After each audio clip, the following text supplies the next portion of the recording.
Well, hello, that's me again. Today is October 8th. I believe it is Tuesday.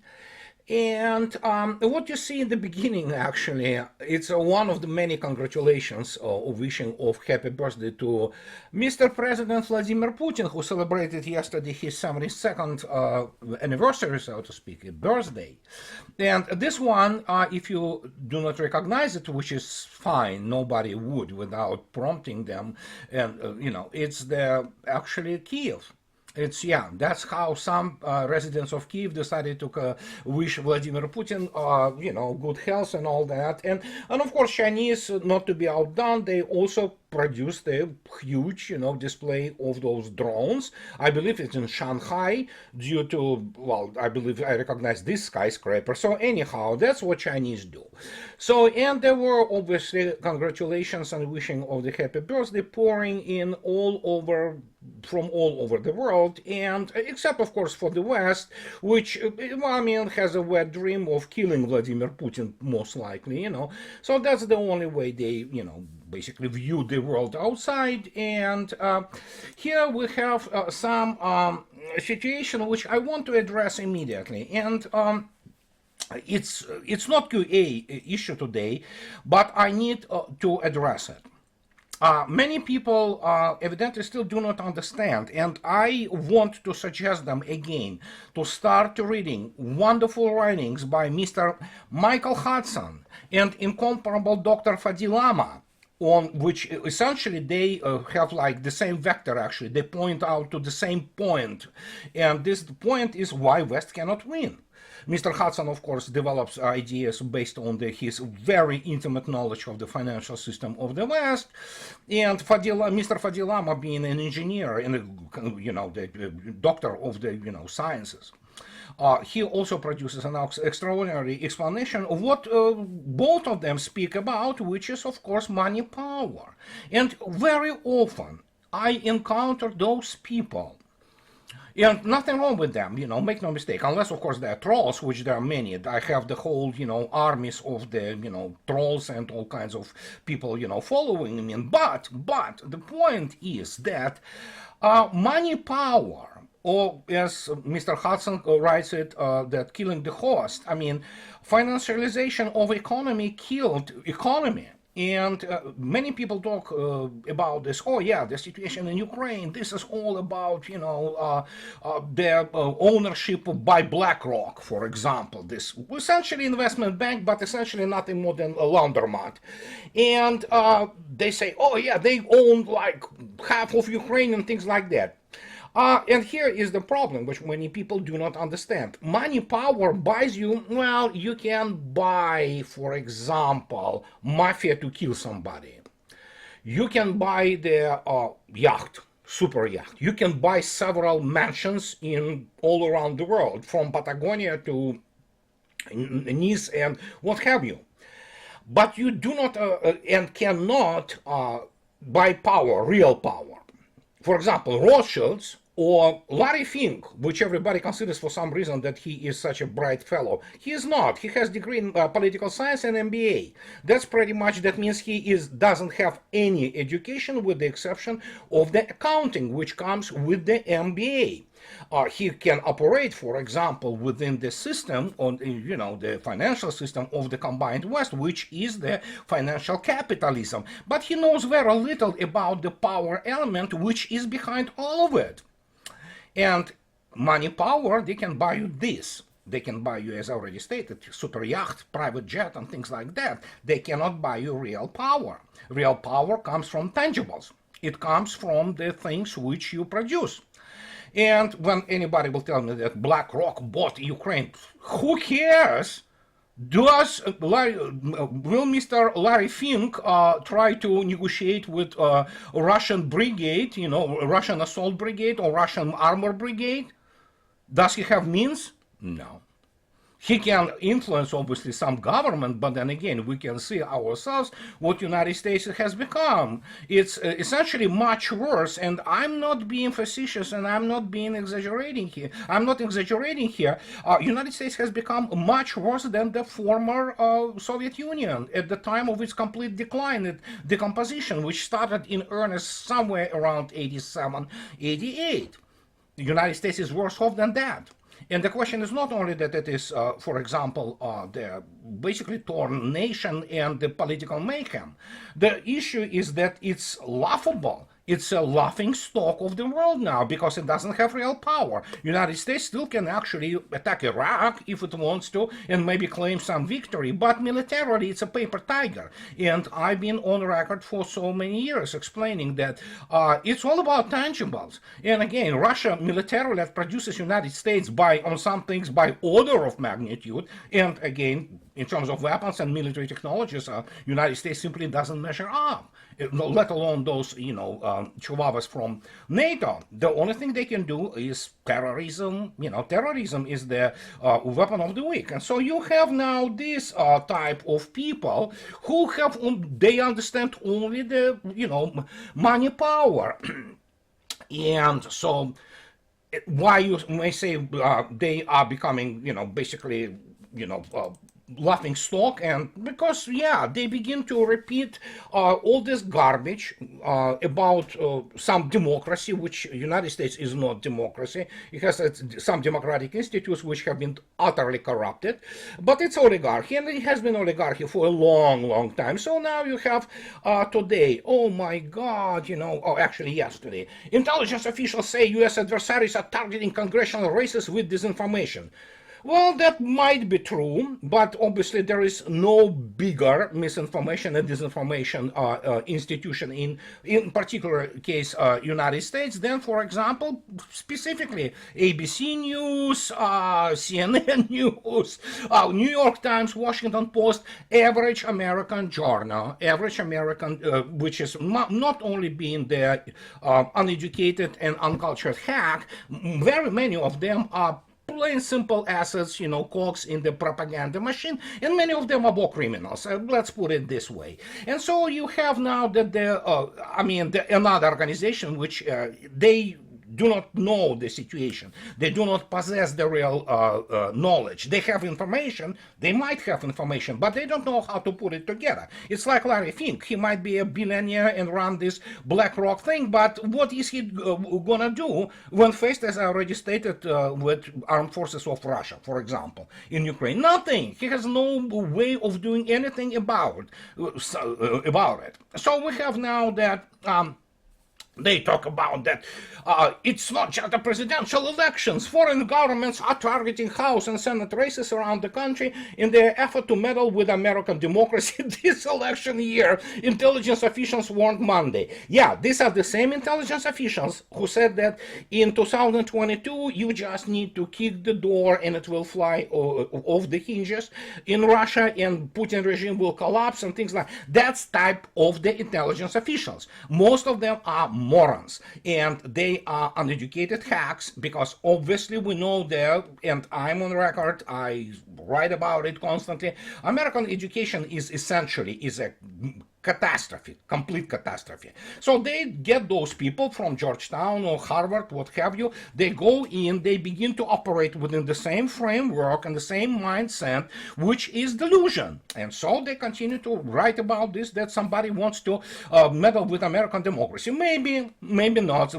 Did they try to ask what AIPAC is doing? But never mind. So, and they talk about same old story. Russia and China have launched influence operations designed to hurt and so blah blah blah blah blah blah. So yeah, they are desperate and they obviously need Kamala Harris, but for some reason they think that Russians somehow have preference. Russians do not have preference who wins in the United States in presidential elections. I don't know about Chinese. I'm not a sinologist.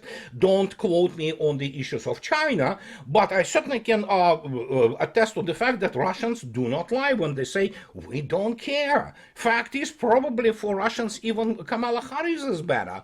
So, but you cannot explain this to the average so-called, modern day issue of the American strategic analyst, or like those people who work for all kinds of the hedge funds, such as the BlackRock, go as analysts. They go through some, a police operation in Afghanistan. They come in and say, "Oh, I'm combat veteran. I saw the real deal." And all, the guys from the same Ivy League who went through CIA, FBI, what have you, they go in the same corporations and they continue to spew this BS because they know nothing. And that's pretty simple as that. So, and that is why people still cannot understand that it doesn't matter what a BlackRock, Rothschilds, whatever, when they will have their own strategic nuclear forces or, aerospace forces, or whatever is required to have a strong industrially developed state, then we may talk. The problem is it's impossible, especially in the combined West and especially in the United States, which has blown the bubble of nothing. Some people say that all those derivatives and basically zeros in computers, they are amounting to way more than $34 trillion. So basically it's the balloon which is bursting. So, and if to explain to you what it is, it's, well, here it is, even BBC, and they're correct here. I seldom, quote the superhuman and, well, they are all pretty much most of the humanities degrees and schools in the combined West, especially in United Kingdom, is sewer. But you see what? They talk about this, that U.S. debt would increase under Harris and so under Trump, which is true. And as you know, the main point, main objective, or main aim of any elections is to stay elected or be elected. It doesn't matter what you say. You will BS people until they believe the BS. But look at this. They write that both candidates would add trillions to the national debt if their campaign pledges were enacted. Obviously, they're not going to be enacted, but at least according to the Committee for Responsible Federal Budget, Trump would add $7.5 trillion, and Harris would add $3.5 trillion to the budget. I mean, the national debt. I can totally believe it. In fact, this is probably going to be even more. But, as Mr. Trump stated, we cannot allow the dollar to stop being the main reserve currency. Well, he cannot do much about it. That's the problem. And now we have Mr. Trump, and make no mistake, I mean, they all just BS people. He comes out and says that, yeah, it's... Trump says he'll drop US sanctions on Russia, Iran, as they are hurting the dollar. Well, I mean, he's absolutely correct, but he will do no such thing. Period. It's all BS. It's all blowing smoke up the asses of some naive, electorate. And it is what it is. Nothing you can do about it. This is the guy who imposed most of sanctions on Russia. He actually, boasted about it. He said that, yeah, I'm the most anti-Russian president. Correct. He basically destroyed Russian-American diplomatic relations. And so when you look at this whole picture, it's like, yeah, this is delusional people running, around, grabbing each other by elbows, by backs, by asses, I guess, so, and by other parts of the bodies in the dark room, and trying to figure out what is going on. You cannot understand that in order to understand those things, you need to go out or break out of your echo chamber.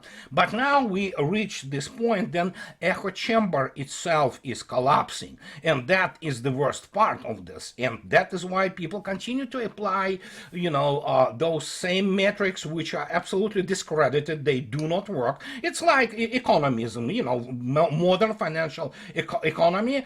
It doesn't work. It never did. But they were able to blow, those bubbles, make some people very rich, like this fool who was killed, I believe, during the recent situation. Remember the British millionaire or whatever billionaire on his Bayesian, yacht, super yacht, during the tornado, whatever, the squall in the Mediterranean. Oh yeah, he is there. Oh yeah, bias theorem, probabilities, distributions. He called his yacht, titled it as Bayesian. Gaussian, so as if then after the probability theory and one of the most important theorems there. But the point is that, yeah, no matter how you call your yacht, there is only so much you can do about blowing bubbles. And when the bluff is called, suddenly they begin to deflate or burst. And this is what we are observing now. And as I already stated, if you look at actually even at the statistics by the Germans, you remember this locomotive of the European economy. Everything is just absolutely, German-made things. So, well, this is the press release from the Statistisches Bundesamt. It's the the Statistical Bureau, which releases economic data yesterday. As you can see yourself, new orders in manufacturing in Germany, minus 5.8% on the previous months, seasonally and calendar adjusted, and minus 3.9 on the same month a years earlier. After that, they begin to really explain why this is so, what are the factors, some of them legitimate factors, others are just plain simple, propaganda to cover up basically the catastrophe which is happening in Germany. And just to demonstrate to you, this is what it looks like, index of the new orders in manufacturing, starting from 2016. And as you can see yourself, now you cannot deny the trend. This large dip obviously was COVID and this fraudulent, situation all around it. But I deliberately drew you a kind of, the trend line, and you can see yourself where it is all going, right? So, and the drop in the 20%, so it's just not, 20 points, it's just not good. And so it will continue and it cannot be stopped. So now, as information goes, for example, the chairman, who is 35 years old, my God, of the SPD, the party of Olaf Scholz, he resigned because he has mental issues. That is everything you need to know about Europe. They all have mental issues. And especially so in British, they have, make no mistake, I'm not talking about most average British people. I'm talking about the elites, which is the second rate, the third world elite. They have still, all those gizmos, trinkets, which pretend that they are monarchy matters. And again, everybody says, oh, they are the most, wealthy monarchy in the world. So what? They are the third world nation now with some remedial or, remaining industrial capability. The rest of it is the third world, period. That's what it is. And we have now the situation of the Financial Times. Of course, what do you expect? These are British. They still are suffering from this, They cannot resign themselves that they are nobodies. Militarily, economically, politically. They are laughing stock. So because of that, because terrorism is the weapon of the weak, and they never were good to start with, with the real warfare, is that I'm talking about the combined arms warfare. We have now Financial Times, and again, now they continue to spread or push this idea. So, yeah, the beaten to death argument, which is completely false, that Kyiv is not being given the support it needs to regain the upper hand over Russia. Well, you have to understand that people who wrote this editorial board of Financial Times, they are nobodies. They are basically the assets of the MI6 and all other those British terrorist organizations, like Chatham House, people who pretend to be knowledgeable. They have no clue what they're talking about, but they, it was ordered, they need to present this point of view constantly, and they still wouldn't admit, or maybe some of them are not completely imbeciles and inbreds, as is the case very often in the British politics, that actually even combined NATO will not be able to, do anything about Russia. And Ukraine shifting war aims, what are the war aims? Well, they said that, now there is a whole discussion that in Washington and some Western capitals, meanwhile, and its corridors, yeah, sure, of Kiev, the mood is shifting from a determination that the war can end only with Russia's army driving from Ukraine to the reluctant recognition that a negotiated settlement that leaves the bulk of the country intact may be the best hope. No, this is not how it's going to work, and you have to understand those basically ignoramuses who teach history in the Sandhurst in military history that if the World War II is any indication, Russians will do what they usually do. They will dictate the terms of the surrender. Another matter, they might compromise on something for the preservation of the human life in Ukraine. But other than that, I mean, first, there is nobody to discuss it in London. London is nobody.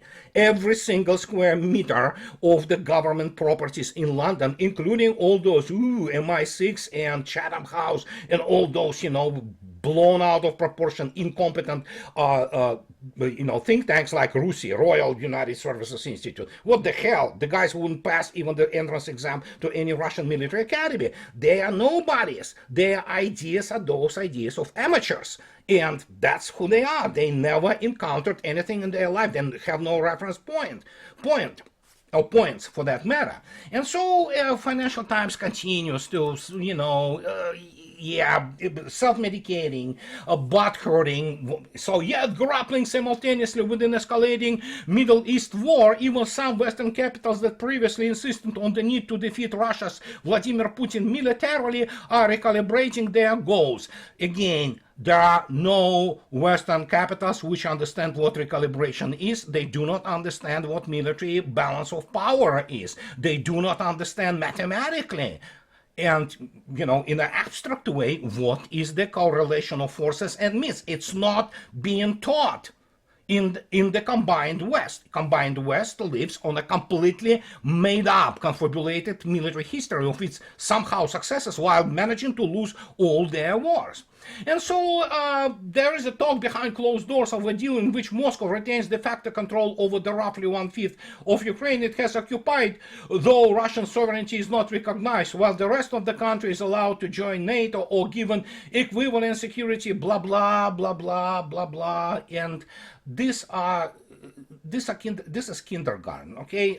These people do, as I already stated, we can say now they do not understand war in the West. They do not understand what is the nature of warfare. They do not understand how modern requirements for war are done, how war aims are subordinated to the political aims of the state. They have no clue, because most of those countries are not nations anymore. They are corporations which are run by transnationals, something like BlackRock. I'm pretty sure BlackRock owns half of, or maybe if not more, of London. Who cares? Let them basically, live and, and basically boil in their sauces, in their juices. They are beyond help. They are beyond salvation. Unless new elites will come, the West is done. Period. Over. And so they talk about that the scenario relies, however, on ambitious assumptions. Everything in the military system of education, on the political thought in the West, especially in the last 30 years, is basically based or predicated on ambitious assumptions. This is the only thing they can do, wet dreams. And just to demonstrate to you what is happening and who they are. So if you want to know what is the basically modern NATO, what modern NATO is, and what are those, people who train and teach them. Well, as I already stated, Russians are very meticulous when they deal with the issue of the atrocities. Here we have some yesterday. For example, Polish mercenaries executed Russian civilians. Foreign mercenaries fighting for Kiev have executed a group of unarmed Russian civilians in the border town of Sudzha in Kursk region. In a clip released on Sunday, a refugee named Dmitry, he is not alone, by the way, who apparently managed to make his way to Russian-controlled territory, recalled that the soldiers had rounded up all the old people, the young, and shot them in front of everyone. They were Poles. So, well, that's British training. By the way, Poles and British have been always kind of, together, joined at the hip almost in all many of their views. And here Mr. Narishkin also, on the 4th of October, speaking on the basically summit of the CIS member of intelligence. He is obviously the chief of the Foreign Intelligence Service, and it was released on October 7, his speech on the in Astana. Here's what he's saying. We knew it. It's just that, according to the SVR, which is this Russian Foreign Intelligence Service, American intelligence have been transmitting information to Kiev from the very beginning of the conflict, which is then used to strike at Russian civilian infrastructure. Mind you, a Russian civilian infrastructure. So this is the pure terrorism. But then again, so let's be very straightforward. Let's be very clear. This is how they fight. They never fought differently. So, and then we said that the August of this year, when they talk about Kursk, included the capture, the plan, which was actually developed there, included the capture and mining of the Kursk nuclear power plant. If this plan could be implemented, Europe would face an environmental and humanitarian catastrophe comparable to Chernobyl. But yeah, that's what they are, terrorists. And so available data indicate that Western intelligence services, primarily the British MI6, and I explain why they are such, conducted systematic training of Ukrainian sabotage and reconnaissance groups to organize provocations at a number of nuclear power plants in Russia. In particular, MI6 and the main intelligence directorate of the Ministry of Defense of Ukraine developed an operation to blow up power lines connecting nuclear power plants with the national energy system of Russia. According to reliable information, the special services of NATO countries are transferring militants from the territory of the countries of the Middle East to the zone of a special military operation to participate in hostilities on the side of Kiev regime. The American military base Al-Tanf on the border of Syria, Jordan, and Iraq has long turned into the kind of terrorist hub. And so, yeah, it is. So, and as I already stated, terrorism is the weapon of the weak. United Kingdom has been weak since 1950. It's really kind of was in the decline, and the only thing they are capable of, apart from the barely by the tips of their nails, and even with the support of the Reagan administration, who actually openly stated to General Galtieri and Argentinian junta that if this continues around Falklands, United States may enter the, well, let's say, nuclear paradigm with them. So other than that, if you look at their history, yeah, primarily expeditionary warfare, they of course bathe in glory in the absolutely non-crucial Battle of Waterloo. But if you look attentively at their so to speak, the continental warfare operations of the United Kingdom, even from the 19th century, the Charge of the Light Brigade and all that, it's not that, let's put it this way, it's not that impressive, to put it mildly. And the same as was Argentina, the Falkland War, they won it, but barely. And again, after the United States really stepped in, and yeah, so what can I say? And I want to put just point you out to this wonderful piece of our good friend Alexander Rogers, who talks about the metaphysics of war sketches, and he explains why they are terrorists, why London is terrorist. And he explains, including the ethology of Konrad Lorenz, he was talking about, and here I came to approximately the same conclusion as Lorenz. Those countries and peoples that fight a lot, regularly, have a long military tradition, are usually the calmest in terms of warfare and have strict military codes governing war. And he talks about, read it, go to his live journal and read the two-part series, and he said correctly, the strong can afford to be both noble and merciful. A weak person cannot. United Kingdom is weak. It's Chihuahua militarily. So what do? They do, terrorism. That's what it is. They do their sabotage operations, and they obviously will basically, they will have the issues with the number two if they, being cowards, because they are cowards, they cannot go out and, say, declare war on Russia. Oh yeah, we're declaring war, and you know what's going to happen. They know what's going to happen. Same goes for the United States, which for some reason invented that they are the finest force, fighting force in history. Well, you can remember the atrocity fest in Vietnam. You can remember Atrocity Fest in Iraq. And now you have the atrocity fest by Israeli Defense Force, and the United States are readying itself to, just basically entering the war on behalf of Israel.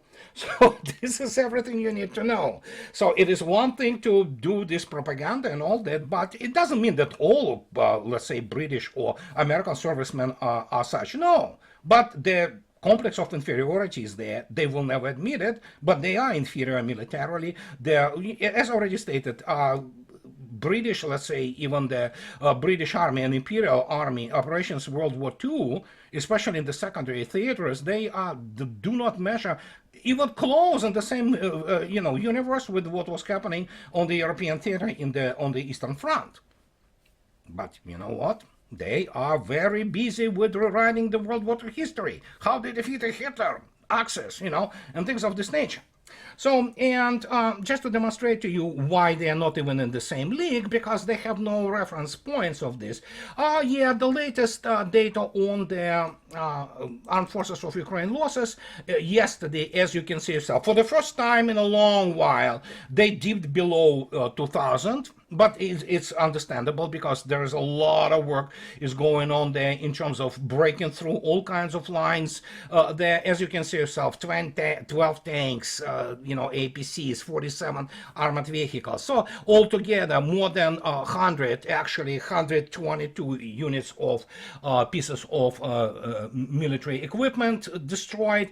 And as and our good friend Marat Khairulin shows, there is a very active front now at Zaporozhye area. You see, there is already the advancement there. The front is moving all over the place, and I'm not going to be going there explaining to you what is going in Kursk, because it's primarily, well, as already stated, how to put it politely, it's atrocity fest on part of NATO mercenaries, when even Ukrainian troops warn you, run away. Georgians, Poles, British will come in, they will kill you. So yeah, that's everything you need to know about those people. And here we have, but that is pretty much what it comes down to. You see, yeah, that's yet another Abrams tank, somewhere in Kursk, done, over. No luck. They just are not that good. They're simply not into this level of the understanding of the warfare and command and control, which requires people to have a fundamental military engineering as serious engineering background, from the system integration to things of this nature. It's not there. And just to remind you in conclusion, because that's very critical in this case, I speak about this and I write about it constantly. Here's where they all fail. From U.S. Army fails on that, but I'm not even talking about all those 44-week courses and courses which allegedly should create a good officers. Here it is. We're gonna go to the again to the United States Army War College for you not to to accuse me of being biased or something. I'm just saying things as they are. This is volume 54, 2024, number 2. And as you can see yourself, in abstract, what they say, the Army has made insufficient progress in arming its officers with science, technology, engineering, mathematics, and management, STEM plus AM knowledge. And the contemporary battlefield is faster paced, technologically enabled, and data driven, requiring officers to possess more skills, knowledge, and experience. So they examined the Army history with STEM education and showed that in terms of education, the current Army Officer Corps has fallen behind its requirements for technology-enabled forces in modern society. After that, they go out, and this is, Parameters magazine. This is, summer 2024. This is fresh.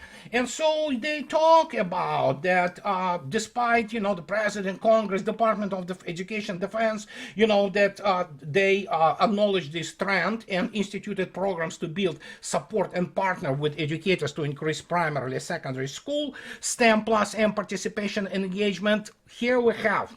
They explain why you have to have a serious engineering a mathematical background, because it is critical for the modern warfare was since 1960s. Well, evidently, for the 4-year 5 days a week, schools like U.S. Naval Academy or U.S. Army West Point Academy. Pardon me, military academy at the West Point, it's not enough. You cannot even compare with the curricular and the intensity, apart from the fact the catastrophe of the American public education, where you draw your cadres for the military academies, service academies. And see, here it is.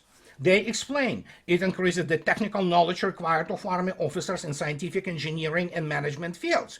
It enhances the development of problem-solving and critical thinking skills, such as human judgment, to address ill-defined, ambiguous, and complex multi-layer challenges. And it fosters integrating new ideas, technologies, and social interactions into the great context of officer professional development. Well, I have news for you, and probably you already know it. In all three, the US Army, which is the best army in NATO by far, fails miserably. Russians excel at that, but I was warning about it for the 10 years. And so here we are. We have now this whole process manifesting itself across the board. You have intelligence officers who do not understand, cannot speak proper language, they do not understand the country, they do not understand the culture, and they do not understand military and warfare as it should be taught, because it is continental warfare, and the only warfare of this scale can happen only in one place, and it is called Eurasian land mass. Period. They don't understand this. They have no toolkit, most of them anyway. And this is what I wanted to tell you guys today. And as always, those who like what I do, please subscribe to my channel. And those who can afford, guys, please support me on Patreon or buy me a coffee too. I would really appreciate this. So this is it for today, and I'll talk to you later, guys. Have a nice rest of the week. Bye-bye.